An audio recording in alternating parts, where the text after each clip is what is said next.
தமிழ்நாட்டில் பகுத்தறிவுவாதிகள் நிறைய பேர் இருக்கிறாங்க. அவங்க மத சார்பற்றவர்கள் அப்படின்னு தங்களை சொல்லிக்கிறாங்க. அப்படிப்பட்ட ஒருத்தர் நம்முடைய சேனலில் 2 நாளைக்கு முன்னால் ஒரு கமெண்ட் ஒன்று எழுதியிருந்தார். அவருடைய கமெண்ட்டை பாருங்கள் இப்போ தெரியல. அவர் என்கிட்ட கேட்குறார், இந்த சேனலுக்கு செக்யுலர் மேட்டர்ஸ் என்று பெயர் வைத்திருப்பதன் நோக்கம்தான் என்ன?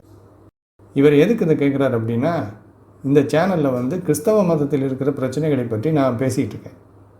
இவர் கேட்குறார், செக்யுலர் மேட்டர்ஸ்னு பேர் வச்சுருக்கிறீங்க, செக்யுலர்னால் மத சார்பற்ற அப்படின்னு அர்த்தம். அப்படி பேர் வச்சுக்கிட்டு கிறிஸ்தவ மதத்தில் இருக்கிற பிரச்சனைகளை பற்றி மட்டும் பேசுகிறீங்களே, இந்து மதத்தில் இருக்கிற பிரச்சனைகளை பற்றி நீங்கள் ஒன்றும் பேசுகிறது இல்லையே, ஏன் அப்புறம் இந்த பேர் வச்சுருக்கிறீங்க மத சார்பற்ற சேனல் அப்படின்னு? இதைத்தான் கேட்குறாரு அந்த முதல் லைனில். அப்படி கேட்டுட்டு அடுத்து என்ன எழுதியிருக்கார் பாருங்கள், ஹைலைட் பண்ணியிருக்கேன் கவனிங்க. இந்து மதத்தை பாதுகாக்கவும் கிறிஸ்துவத்தை அம்பலப்படுத்துவதும் நோக்கமாக இருந்தால் அதை நேரடியாக செய்யலாமே அப்படிங்கிறார். இவர் என்ன சொல்ல வர்றாருன்னா, செக்யுலர் மேட்டர்ஸ் மத சார்பற்ற சேனல்னு பேரை வச்சுக்கிட்டு இந்து மதத்துக்கு ஆதரவாக நான் செயல்படுறேன் அப்படிங்கிறார்.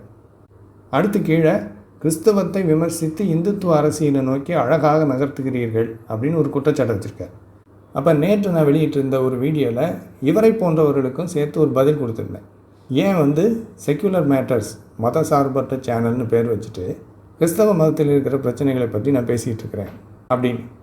அதில் நான் என்ன சொன்னேன்னா, தமிழ்நாட்டை பொறுத்தவரை மத சார்பின்மை அப்படின்னா இந்து மதத்தை மட்டும் தாக்கி பேசணும், கிறிஸ்தவம் இஸ்லாம் போன்ற மதங்களை பற்றி தாக்கி பேசக்கூடாது இப்படி நினச்சிக்கிட்டு இருக்கிறாங்க. தமிழ்நாட்டில் இருக்கிற பகுத்தறிவுவாதிகள் எல்லாருமே இந்து மதத்தை தான் தாக்குவாங்களே தவிர கிறிஸ்தவத்தை தாக்கி பேச மாட்டாங்க. இதனால தான் கிறிஸ்தவர்கள் பகுத்தறிவுவாதிகளை கூட்டிகிட்டு போய் அவங்க மீட்டிங்கில் பேச வைப்பாங்க. சரிங்களா? அப்போது இவர் என்கிட்ட கேட்குறாருல, செக்யுலர் மேட்டர்ஸ் மத சார்பற்ற சேனல்னு பேரை வச்சுக்கிட்டு கிறிஸ்தவ மதத்தை பற்றி மட்டும் பேசுகிறீங்க, இந்து மதத்தை பற்றி பேசுகிறதில்லைன்னு.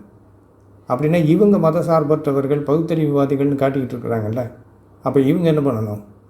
இந்து மதத்தை பற்றி மட்டும் பேசாமல் கிறிஸ்தவத்தில் இருக்கிற பிரச்சனைகளையும் பேசணும். உலகத்திலே அதிகமான பேரை ஏமாற்றி முட்டாள்களாக வச்சுருக்கிறது கிறிஸ்தவ மதம். பொய்யான சரித்திரங்களை எழுதி வச்சுருக்கிறாங்க பைபிளில். விஞ்ஞானத்திற்கு எதிரான கூற்றுகள் பைபிளில் இருக்குது. உலகத்தில் முதன்முறையாக ஜாதி பாகப்பட்ட உருவாக்குனது கிறிஸ்தவ கடவுள். பைபிள் எப்படி சொல்லுது? ஏகப்பட்ட பிரச்சனைகள் பைபிளில் இருக்குது, கிறிஸ்தவத்தில் இருக்குது. ஆனால் இவங்க அதையெல்லாம் கண்டுக்கிறது இல்லை, இந்து மதத்தை மட்டும் தாக்குறாங்க. மத சார்பற்றவர்கள்னு இவங்க எப்படி இவங்கள சொல்லிக்க முடியும்? பகுத்தறிவுவாதிகள் அப்படின்னு இவங்க எப்படி இவங்கள சொல்லிக்கிறாங்க?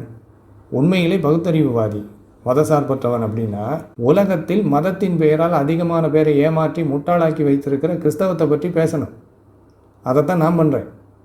நான் அதிலையும் குறிப்பிட்டு சொன்னேன், நான் இந்து மத குடும்பத்தில் பிறந்து இந்துவாக வளர்ந்தவன். இந்து மதத்தில் இருக்கிற தவறான நம்பிக்கைகளை என்னால் ஏற்றுக்க முடியாமல் அந்த மதத்தை விட்டு வெளியில் வந்துட்டேன். இப்போவும் என்னுடைய வீடியோக்களில் இந்து மதமும் தவறானது அப்படின்னு சொல்லிக்கிட்டு இருக்கேன். கிறிஸ்தவம் மட்டும் இல்லை, இந்து மதம், கிறிஸ்தவ மதம், இஸ்லாம் எல்லாமே மனிதர்களால் உண்டாக்கப்பட்ட கட்டுக்கதைகள் அப்படிங்கிறத தெளிவாக எல்லா வீடியோலையும் சொல்கிறேன். ஆனால் அதையெல்லாம் கவனிக்காமல் கிறிஸ்தவ மதத்தை மட்டும் தாக்கி பேசுகிறேங்கிறார். சரியா? அப்போ தமிழ்நாட்டில் இருக்கக்கூடிய இந்த பகுத்தறிவுவாதிகள் இப்படி வேஷம் போடுறாங்க அப்படிங்கிறத நேற்றைய வீடியோவில் நான் காமிச்சிருந்தேன். இந்த வீடியோவை அவர் பார்த்துருக்கார். இந்த மத சார்பற்ற பகுத்தறிவுவாதியாக காட்டிக்கிறாரே இவர், அதுக்கு பதில் கொடுத்துருக்கார். அதில் என்ன எழுதியிருக்கார் பாருங்கள் திரையில். என்னுடைய பின்னூட்டத்திற்கு பதிலளித்தமைக்கு நன்றி.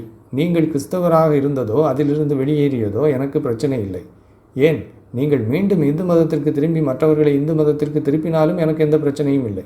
எனக்கு எது பிரச்சனை என்றால், தமிழ்நாட்டின் இந்தியாவின் நீண்ட நெடும் வைதீக எதிர்ப்பு, கடவுள் மறுப்பு, மத சார்பின்மை மரபுகளை பற்றி தெரிந்து கொள்ளாமல் தமிழ்நாட்டின் பகுத்தறிவுவாதிகள் இந்து மதத்தை மட்டுமே விமர்சிப்பார்கள், கிறிஸ்துவ கைக்கூலிகள், இஸ்லாமிய சிரச்சேதத்திற்கு அஞ்சுபவர்கள் என்று இந்துத்துவாதிகளின் மொழியில் பேசுவதுதான் எனக்கு பிரச்சனை அப்படிங்கிறார். நல்லா கவனிங்க, இவருடைய முதல் கமெண்ட்டில் இவர் ஏன் மேலே ஒரு குற்றச்சாட்டு வச்சுருந்தார். கிறிஸ்தவ மதத்தை பற்றி மட்டும் பேசுகிறீங்க, இந்து மதத்தை பற்றி எதுவுமே பேசுகிறதில்ல, செக்யுலர் மேட்டர்ஸ்னு எதுக்கு பேர் வச்சுருக்கிறீங்க, மத சார்பற்றவர் அப்படின்னு என்கிட்ட கேட்டார். அதாவது மத சார்பற்றவர் என்றால் எல்லா மதத்தையும் தாக்கி பேசணும் அப்படின்னு என்கிட்ட சொன்னார். ஆனால் நான் கொடுத்த பதிலில் இவங்க மத சார்பற்றவர்கள் என்ற பெயரில் இந்து மதத்தை மட்டும் குறி வச்சு தாக்குறாங்க, மற்ற மதங்களை கண்டுக்கிறது இல்லை அப்படின்னு சொன்ன உடனே இப்போ இவர் என்ன சொல்கிறார் பாருங்கள். நீங்கள் மீண்டும் இந்து மதத்திற்கு திரும்பி மற்றவர்களை இந்து மதத்திற்கு திருப்பினாலும் எனக்கு எந்த பிரச்சனையும் இல்லைங்கிற. அப்புறம் எதுக்கு முதல்ல மத சார்பற்றவர் என்ற பெயரிலே இந்து மதத்தையும் தாக்கி நீங்கள் பேச வேண்டும்னு சொன்னார்? கவனித்து பார்த்தீங்களா? மத சார்பின்மைன்னா இந்து மதத்தை மட்டும் தாக்கணும், மற்ற மதங்களை தாக்கக்கூடாதுங்கிறது தமிழ்நாட்டில் இருக்கிற பகுத்தறிவுவாதிகளின் கொள்கை. இப்போ நான் கிறிஸ்தவ மதத்தை தாக்கணுன்னே என்கிட்ட வந்து மதசார்பின்மை என்றால் எல்லா மதத்தையும் தாக்கணும்னு என்கிட்ட சொன்னாங்க. ஆனால் இவங்க இந்து மதத்தை மட்டும் குறி வச்சு தாக்குறாங்கன்னு நான் சொன்ன உடனே, பரவாயில்ல நீங்கள் இந்து மதத்துக்கு திரும்பினாலும் மற்றவங்களை இந்து மதத்துக்கு கொண்டு போனாலும் எனக்கு பிரச்சனை இல்லைங்கிறார். சமரசத்துக்கு வந்துட்டார். நாங்கள் இந்து மதத்தை மட்டும் தாக்குறோம், நீங்கள் கிறிஸ்தவத்தை மட்டும் தாக்குங்க, நாம் 2 பேரும் மத சார்பற்றவர்கள்னு சொல்லிக்கலாங்கிறார். காம்ப்ரமைஸுக்கு வர்றார். சரி, அதை சொல்லிவிட்டு அடுத்து என்ன சொல்கிறார் பாருங்கள். எனக்கு எது பிரச்சனை என்றால் தமிழ்நாட்டின் இந்தியாவின் நீண்ட நெடும் வைதீக எதிர்ப்பு, கடவுள் மறுப்பு, மதசார்பின்மை மரபுகளை பற்றி தெரிந்து கொள்ளாமல் தமிழ்நாட்டின் பகுத்தறிவுவாதிகள் இந்து மதத்தை மட்டுமே விமர்சிப்பார்கள், கிறிஸ்துவ கைக்கூலிகள், இஸ்லாமிய சிரச்சேதத்திற்கு அஞ்சுபவர்கள் என்று இந்துத்துவாதிகளின் மொழியில் பேசுவது தான் எனக்கு பிரச்சனை அப்படிங்கிறார். நான் எங்கே அப்படி பேசினேன்? தமிழ்நாட்டில் இருக்கிற பகுத்தறிவுவாதிகள் எல்லாம் கிறிஸ்தவ கைக்கூலிகள், இஸ்லாமிய சிரச்சேதத்திற்கு அஞ்சுபவர்கள் நான் எப்போவுமே சொல்லலை. இவங்க மேலே நான் அப்படிலாம் குற்றச்சாட்டு வைக்கல. இவர் என் மேலே குற்றச்சாட்டு வச்சதுனால பதில் கொடுத்தேன். அதுலேயும் இவங்க மத சார்பற்றவர்கள், பகுத்தறிவுவாதிகள்னு சொல்லிக்கிட்டு இந்து மதத்தை மட்டும் தாக்குறாங்க, மற்ற மதங்களில் இருக்கிற மூட நம்பிக்கைகளை பற்றி பேசுகிறதில்ல அப்படின்னு சொன்னேன். அவ்வளவுதான் சொன்னேன். சரி, அப்போது தமிழ்நாட்டில் இருக்கிற இந்த பகுத்தறிவுவாதிகள் இந்து மதத்தை மட்டும் தாக்குறாங்க, மற்ற மதங்களை பற்றி இவங்களுக்கு கவலை இல்லை, மற்ற மதங்களில் இருக்கிற மூட நம்பிக்கைகளை பற்றி இவங்க சுட்டி காட்டுறது கிடையாது. இது வந்து தெளிவாச்சு இல்லையா? இப்போ இவங்க ஏன் இப்படி ஒருதலைபட்சமாக இருக்கிறாங்க, மத சார்பற்றவர்கள்னு வேஷம் போட்டுக்கிட்டு ஏன் இப்படி ஏமாத்துறாங்க அப்படிங்கிறதுக்கு இவர் ஒரு காரணம் சொல்கிறார். என்ன சொல்கிறார் பாருங்கள். இந்து மதத்தின் வர்ணாசிரமத்திற்கும் கிறிஸ்தவத்தின் யூத மேலாக்கத்திற்கும் உள்ள நுட்பமான வேறுபாடும், இந்திய சாதி அமைப்பில் கிறிஸ்துவ மதம் உருவாக்கிய தளர்வுகளும் இவ்வளவு பெரிய ஆய்வாளரான உங்களுக்கு தெரியாமல் இருப்பது வியப்பளிக்கிறது. இந்து மதத்தை மட்டும் ஏன் நாங்கள் தாக்குறோம், கிறிஸ்தவ மதத்தை ஏன் நாங்கள் தாக்குறதில்ல அப்படிங்கிறதுக்கு காரணம் சொல்கிறார். என்ன காரணம் பாருங்கள். இந்திய சாதி அமைப்பில் கிறிஸ்துவ மதம் உருவாக்கிய தளர்வுகளும் இவ்வளவு பெரிய ஆய்வாளரான உங்களுக்கு தெரியாமல் இருப்பது வியப்பளிக்கிறது. இந்தியாவில் இருக்கிற சாதி அமைப்பில் கிறிஸ்தவ மதம் தளர்வுகளை உண்டு பண்ணியிருக்கான். அதாவது இந்திய சாதி அமைப்பு மிக கொடூரமானது.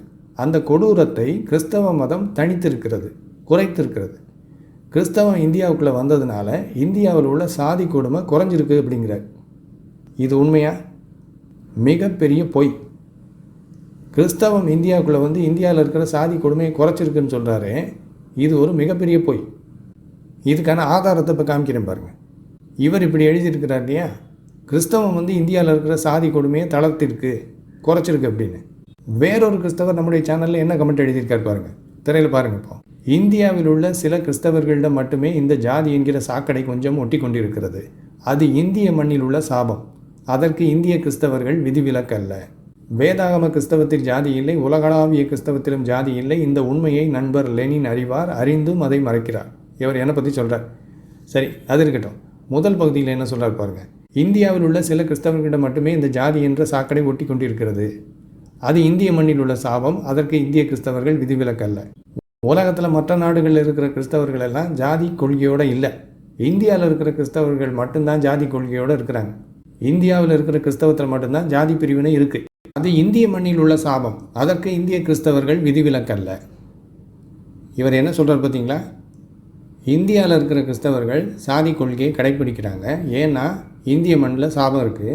அதற்கு இந்திய கிறிஸ்தவர்கள் விதிவிலக்கு அல்லங்கிறார். ஆனால் இந்த பகுத்தறிவுவாதி என்ன சொல்கிறார்? கிறிஸ்தவம் இந்தியாவுக்குள்ளே வந்து இந்தியாவில் சாதி கொடுமையை குறைச்சிருக்கான். அப்போ இது எவ்வளோ பெரிய பொய் பாருங்கள்.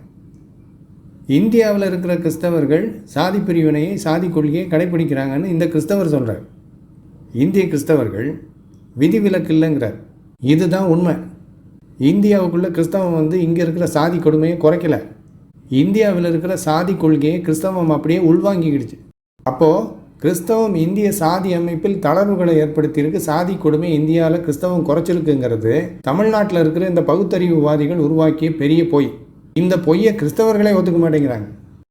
சரி, இவர் இந்த கிறிஸ்தவர் சொல்கிறது மட்டும் இல்லை, பிபிசி நியூஸ் சேனலில் ஒரு செய்தி வெளியிட்டிருக்கிறாங்க. அதை பாருங்கள், திரையில் பாருங்கள் என்ன சொல்கிறாங்கன்னு. Indian Dalits find no refuge from caste in Christianity. இந்தியாவில் இருக்கிற தலித்கள் கிறிஸ்தவத்துக்குள்ளே போய் சாதி கொடுமையிலிருந்து தப்பிக்கலைங்கிறாங்க. அதாவது கிறிஸ்தவம் இந்து மதத்திலிருந்து கிறிஸ்தவத்திற்கு வந்த தலித்களுக்கு சாதி கொடுமையிலிருந்து விடுதலையை கொடுக்கவில்லை அப்படின்னு பிபிசி நியூஸ் சொல்லுது. அடுத்து ஹிந்து நியூஸ் பேப்பரில் வந்து நியூஸை பாருங்கள். தலித் கிறிஸ்டியன்ஸ் ஸ்டில் ட்ராப்ட் இன் கேஸ்ட். தலித் கிறிஸ்தவர்கள் இன்னும் சாதியிலே மாட்டிக்கொண்டிருக்கிறார்கள், தப்பிக்கலை. கிறிஸ்தவம் அவங்களுக்கு அதிலிருந்து விடுதலை கொடுக்கலன்னு இந்து பேப்பர் சொல்லுது. இந்து பேப்பர்லேயே வந்து இன்னொரு நியூஸை பாருங்கள்.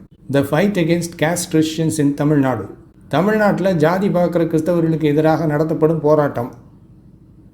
அப்போது இந்தியாவில் இருக்கிற கிறிஸ்தவங்க ஜாதி பிரிவினையை கடைப்பிடிக்கிறாங்க, ஜாதி கொள்கையை கடைப்பிடிக்கிறாங்க. இப்படி இருக்கும்போது இந்த தமிழ்நாட்டில் இருக்கிற பகுத்தறிவுவாதிகள், மத சார்பற்றவர்கள் என்று காட்டிக்கொள்கிற பகுத்தறிவுவாதிகள் எவ்வளோ பெரிய பொய்யை பரப்பிக்கிட்டு இருக்கிறாங்க பாருங்கள். கிறிஸ்தவ மதம் வந்து இந்தியாவில் இருக்கிற சாதி அமைப்பை தளர்த்திருச்சான், சாதி கொடுமையை குறைச்சிருச்சான். இப்போ இதெல்லாம் போக பெரிய கொடுமை என்ன தெரியுமா? தமிழ்நாட்டில் ஒரு கிறிஸ்தவ போதகர் கிறிஸ்தவத்தில் இருக்கிற சாதியை ஒழிக்கிறதுக்காக சாதி ஒழிப்பு இயக்கம் ஒன்று நடத்திக்கிட்டு இருக்கிறார். அவர் பேர் சகோதரர் அகத்தியன். இவர் கிறிஸ்தவர்களுக்குள்ளே இருக்கிற சாதி பிரிவினர் இருக்கு இல்லையா, அதை ஒழிக்கிறதுக்காக பிரத்யேகமாக ஊழியம் பண்ணிக்கிட்டு இருக்கிறார். அப்போ எவ்வளவு கொடுமையாக இருக்குது பார்த்தீங்களா? இந்த கிறிஸ்தவம் வந்து இந்தியாவில் இருக்கிற சாதி கொடுமையை குறைச்சிருச்சான். அப்போ நம்ம ரெண்டு விஷயத்தை கவனிக்கணும் முக்கியமாக. ஒன்று, கிறிஸ்தவம் இந்தியாவில் உள்ள சாதி கொடுமையை குறைக்கலை. ஏன்னா கிறிஸ்தவத்தால் அப்படி சமூக ரீதியான மாற்றங்களை கொண்டு வர முடியாது. கிறிஸ்தவம் உலகத்தை சீர்திருத்தியது அப்படிங்கிறதெல்லாம் பொய்யான வரலாறு. கிறிஸ்தவம் மேலை நாடுகளில் அடிமைத்தனம், ஸ்லேவரி ஒழிவதற்கு காரணமாக இருந்தது அப்படின்னு ஒரு பொய்யை பரப்பி வச்சுருக்கிறாங்க. அடிமைத்தனத்தை கிறிஸ்தவ கடவுளை அனுமதிச்சிருக்கிறார், அங்கீகரிச்சிருக்கிறாருன்னு பைபிள் சொல்லுது. அதை பற்றி வேறொரு வீடியோவில் பார்க்க போகிறோம். ஆக கிறிஸ்தவத்தால் எந்த சமுதாயத்திலும் சீர்திருத்தத்தை கொண்டு வர முடியாது. அதனால் இந்தியாவில் சாதி கொடுமையை கிறிஸ்தவத்தால் தணிக்கவும் முடியலை, குறைக்கவும் முடியல. ரெண்டாவது, கிறிஸ்தவத்தால் இந்தியாவில் இருக்கிற சாதி கொடுமையை ஒழிக்க முடியாது அப்படிங்கிறதையும் தாண்டி கிறிஸ்தவர்களை சாதி கொள்கையை கடைப்பிடிக்கிறாங்க அப்படிங்கிறதுக்கான ஆதாரத்தை பார்த்தோம். அப்போது கிறிஸ்தவ கடவுளால் அவரை பின்பற்றுகின்றவர்களையே சீர்திருத்த முடியாது. ஏதோ இயேசுவை ஏற்றுக்கிட்டால் அவர் நம்மை மறுரூபப்படுத்துவார் அப்படின்னு கதை விட்டுக்கிட்டு இருக்கிறாங்க. அதெல்லாம் பொய். இயேசுன்றவர் கடவுள் கிடையாது, அதனால் அவரை குத்தம் சொல்ல முடியாது. இந்த கிறிஸ்தவங்க தான் அவரை கடவுள்னு போய் சொல்லி ஏமாற்றிக்கிட்டு இருக்கிறாங்க. கிறிஸ்தவராக மாறுறதுனால குணம் மாறாது. அதுக்கு மாறாக பல பேர் கிறிஸ்தவர்கள் ஆனதற்கு பின்னால் மோசமான குணமுடையவர்களாக மாறுறாங்க. மத வெறி வருது. மற்றவங்களுக்கு எப்போவுமே ஜட்ஜ்மெண்ட் கொடுத்துக்கிட்டு இருப்பாங்க, அப்புறம் பிறரை சபிப்பாங்க. இது போன்ற குணங்களை தான் பைபிள் கற்றுக் கொடுக்குது. அப்போது இந்தியாவில் கிறிஸ்தவம் வந்து சீர்திருத்தத்தை ஏற்படுத்திடுச்சு, அதனால தான் நாங்கள் கிறிஸ்தவத்துக்கு ஆதரவாக இருக்கிறோம் அப்படின்னு தமிழ்நாட்டில் இருக்கிற இந்த பகுத்தறிவுவாதிகள் சொல்லிக்கிட்டு இருக்கிறாங்களே, இது ஒரு அப்பட்டமான பொய். உண்மையை சொல்லப்போனால் தமிழ்நாட்டில் இருக்கிற பகுத்தறிவுவாதிகள் மத சார்பற்றவர்கள் இல்லை. இவங்கெல்லாம் பகுத்தறிவுவாதிகள் அப்படிங்கிற போர்வையில் சுற்றிக்கிட்டு இருக்கிற மதவாதிகள். உண்மையிலே பகுத்தறிவுவாதியாக இருந்தால் உலகத்தில் அதிகமான மூட நம்பிக்கைகளை உருவாக்கி அதிகமான மக்களை ஏமாற்றி அடிமைகளாக வைத்திருக்கிற கிறிஸ்தவ மதத்தை பற்றி பேசணும். பேசுகிறதுக்கு தைரியம் இருக்கா அவங்களுக்கு? இல்லைன்னா மத சார்பற்றவர்கள்னு சொல்லாதீங்க. பகுத்தறிவுவாதிகள் அப்படிங்கிற வேஷத்தை கலைச்சிட்டு வெளியில் வாங்க.